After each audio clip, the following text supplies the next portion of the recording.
Throughout this entire coverage of Dragon Age the Veilguard up until its launch, I don't think the following meme has been more fitting. It's so over. We're so back. It's all over, boys. We're so back again. And now we're back to it's all over yet again. Of course, we're talking about the fact that your decisions throughout the Dragon Age games will mostly not be carried over to Dragon Age the Veilguard. In fact, there are only 3 choices that will have any bearing whatsoever on the game, supposedly. And this was revealed in an article by IGN where they interviewed John Epler, the creative director for Dragon Age the Veilguard. And now this article is pretty detailed, and I'd suggest you give it a read if you're interested in seeing like how the philosophy for making this game has been. But for now, let's focus in on the more important part here. So here we see a section about decisions, where IGN is asking how is BioWare grappling with not only the various decisions Rook can make in the Veilguard, but also the decisions the player already has made in past games. So for anyone who's up to speed, you probably already knew that the Dragon Age Keep won't be used for Veilguard, so you won't be importing saves through that. And that has been a big question. I've been asked that several times myself, and I haven't been completely sure. Other creators have confirmed that the Keep is not going to get used, and then BioWare has, of course, confirmed that they're not going to use the Dragon Age Keep as well. And the Keep, of course, is a system that allows you to carry over your save files until the next game. Now, BioWare has confirmed this previously, that they're gonna have tarot cards that allow you to essentially pick between some of the choices that you make throughout the Dragon Age games. But specifically, I think most of these choices, or these choices specifically, will be from Inquisition. And these decisions are who your Inquisitor romanced, with the options gender and lineage locked in the same way that they were in Inquisition, whether or not you disbanded the Inquisition, and whether you vowed to stop Solus or save him. So we see that there are 3 base choices here that you can pick between when you're creating your Rook, and they're all from Inquisition, so nothing from Dragon Age Origins, nothing from 2. And so this sort of opens a whole can of worry from a lot of people, especially like older Dragon Age fans. Because you see, one of the biggest charms with BioWare games is the fact that you can usually import your save games to the next game. I think the Mass Effect trilogy did that tremendously well, and it was one of the biggest selling points for the game, and it's one of the reasons why a lot of people remember those games very fondly. It's sort of the same with Dragon Age. While a lot of the choices are not as massive or significant in Dragon Age, there were still things like mentions and some bigger choices that do have an impact on games like Dragon Age 2 or Inquisition even, specifically Inquisition from Dragon Age Origins, for example, and 2. And so the saves carrying over to the next game has been a huge thing with the Dragon Age and Mass Effect franchises, and it is a reason for why a lot of people remember these games. They stick out in the sea of RPGs and action games where it feels like your choices actually do matter, because you do see them come into fruition in the next game after. And so the decision to essentially remove most of the decisions you make throughout Dragon Age Origins and Dragon Age 2 is kind of disheartening for me personally, and a lot of people. I've seen like this complaint has been rising pretty rapidly the past few days, or this past day. But I do want to put some context to this, because the Veilguard is going to be set in Tevinter, which is another part of Thedas that is not necessarily super tied to whatever happens in Origins and 2. Of course, the things that happen in Origins are obviously like world-spanning stuff. So you would imagine that there would be some choices that still gets brought up in the Veilguard, because there are some major choices made in Origins that I think should be referenced in every Dragon Age game. Some examples here from the top of my head. What happened to the Warden? Do they just disappear? What happened to Morrigan's kid? Does she even have a kid? That being Kieran, is he canon now? What about the Architect? Because you can spare or kill him at the end of the Origins DLC. Will there be a mention of him like there was in Inquisition? What happened to Hawke in Inquisition? What's the fate of the protagonist from Dragon Age 2 who appears in Inquisition? And well, most of you know what happens that have played Inquisition. That's a pretty big thing that happens there. What happens to Hawke?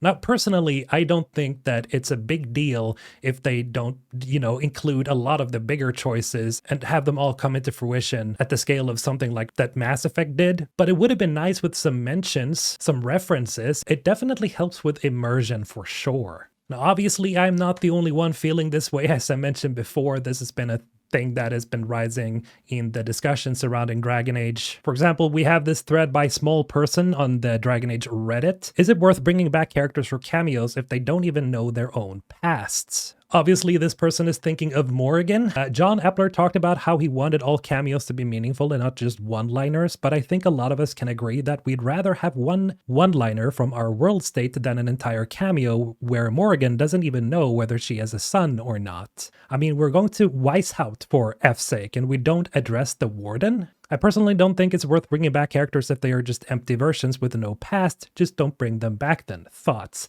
I'm partly in agreement with this because obviously when you have a history with a character and when they bring up some of the choices that you've made or that characters that you played as in the previous game made, because now we're playing as Rook, obviously Morrigan doesn't know Rook, so she wouldn't have any history with Rook, so it doesn't make sense, right? But she could still bring up some parts about like what happened with the Warden. Did she romance the Warden or not? Did she have a child or not? And even then it could be made canon that she actually had a child, that being Kiernan. But then, you know, we encountered this problem that we've talked a lot about on this channel before that Mass Effect is going to have to face, is like what sort of choices are going to have to be canonized, because the ending for Mass Effect 3 is such a cluster. Shepard. And the question is, will they even fix it, or will they just proceed and just go with one canon ending? And so we're starting to see what this sort of complication creates for franchises that are this big with these big world-spanning choices. Then we have Sapphic Copper here asking, what are your overall thoughts on DAV now that we know what choices will be imported? And this person also seems pretty disappointed that there will only be essentially 3 choices that are important, or not even imported. You just have to choose what happened in terms of your relationship essentially with Solus and the end of Inquisition. Sapphic says, however, I won't lie, the reveal that we can only import 3 things from Dragon Age Inquisition is disappointed. One of the things that defines Dragon Age for me is that you're able to customize your world state with your characters, so it's a bit of a personalized for everyone. Even if a character just has a codex or is mentioned by another character, it still adds to the world. Again, very much in agreement. Again, this also applies to Mass Effect here. It personalizes your world and it feels much more personal and immersive when you can see that your choices somehow mattered, even if it's just a tiny bit of text. And now here's a spoiler warning in case you want to go in, well, sort of completely blind for Veilguard, which I think is pretty much impossible at this point, but it has been confirmed that we will be able to recreate our Inquisitor from Dragon Age Inquisition, which, you know, when you can only import 3 choices or do 3 choices from the tarot cards, I imagine it might be difficult for some people to connect their own Inquisitor that they played in Inquisition with this recreation of their Inquisitor in Dragon Age the Veilguard. So while I like the idea of being able to recreate my Inquisitor, I am a little bit worried personally that it might be difficult for me to completely connect with this character that I'd had to recreate and not be able to import. Now again, I want to give them the benefit of the doubt here because it's most likely incredibly difficult to make a game that not only references but evolves on whatever happened in the previous story and they take your choices into consideration. Now, going back to the IGN article here, we see John trying to explain here what their thought process of this was and what their philosophy is regarding this, because I imagine that they knew that this was going to go down pretty negatively among a lot of Dragon Age fans. So he says, our philosophy when it comes to integrating past player choices and world states is wherever possible we want to avoid contradicting what has happened before. We never want to invalidate your choices. For Dragon Age the Veilguard, among many reasons why we moved to Northern Thedas is it becomes a little bit more of a clean slate for us. Now, you might be reminded of another franchise that actually had this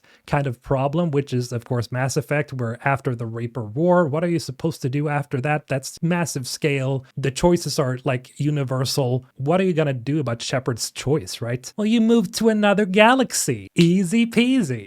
And we all know how that turned out. Anyway, he continues, there's not as many decisions you have made up to this point that have any impact on what's happening in Northern Thedas, and we don't have to speak directly to things like who is the Divine, because again, that's happening in the South. Now, I get what he's trying to say here. He's trying to say that essentially it's just on a different part of the planet that is not entirely affected by whatever happened in Origins and Inquisition. Then again, the choices that I have mentioned before, I think are pretty important just in terms of player immersion. So I get the logistics characteristics of it, but I don't agree with the fact that they just move away from it entirely. Anyway, he continues, there's never a sense of, oh, that decision doesn't exist, but maybe we don't touch on it in this particular title. So it seems like there's not going to be that many mentions of some of your choices throughout the Dragon Age series, which again kind of sucks for me personally, but hey, it is what it is. He continues, much like Inquisition didn't touch on every decision from Origins, it didn't, true. Much like Dragon Age 2 didn't touch on every decision from Origins, it's kind of in the same vein of we're not going to contradict it. We just may not always reference it directly. Again, I get it, but I do think that it helps with player immersion. Just saying.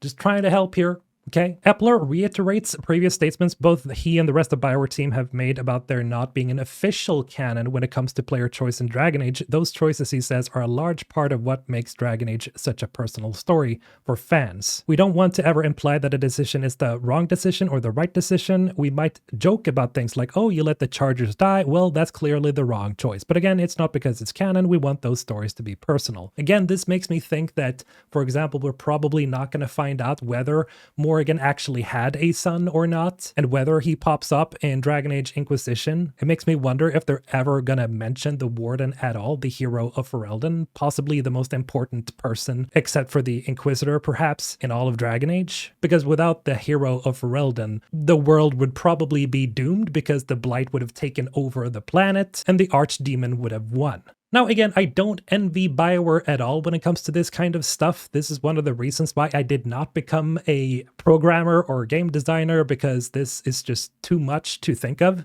But speaking as a personal Golden Age BioWare fan, yeah, I think this is kind of a bummer. Am I still looking forward to playing the game? Of course. I mean, YouTube is my job. It is what it is. I am looking forward to it. And a lot of my colleagues have said that the game is really good. I've personally not played it. And yes, I'll most likely stream the game when it comes out just because a lot of you have been asking me to do that. So possibly I will. But again, I'm a little bit bummed about this. Now, on the flip side of all of this, there has been mentioned that there will be an increased reactivity in Veilguard in terms of the choices that Rook can make and how the world is affected by your choices. Kind of in a similar way to what we saw with Baldur's Gate 3, where there's a lot of big choices that really change the game in a way where your playthrough is going to be very different from someone else's. And I've seen a lot of creators mention this that have already played the game. And so to kind of end off on a positive note, I am very much looking forward to that, because reactivity in said title that you're playing is definitely, at the end of the day, I think more important, and that the game actually reacts to whatever your choices are. I've heard there are some pretty massive choices early on, even in the game and in the various different chapters throughout the game, so I'm looking forward to that for sure. But I want to know what you guys think, as always, in the comments below. Is this just a whatever thing to you, or is this a big no-no? Because I know that a lot of you feel the same way in terms of the importance of player-made choices in these types of games. Like, it really does help with immersion. So I'm very curious to what a lot of you who are still very positive about this have to say, especially. Anyway, have a great day. Mr. Alton signing out.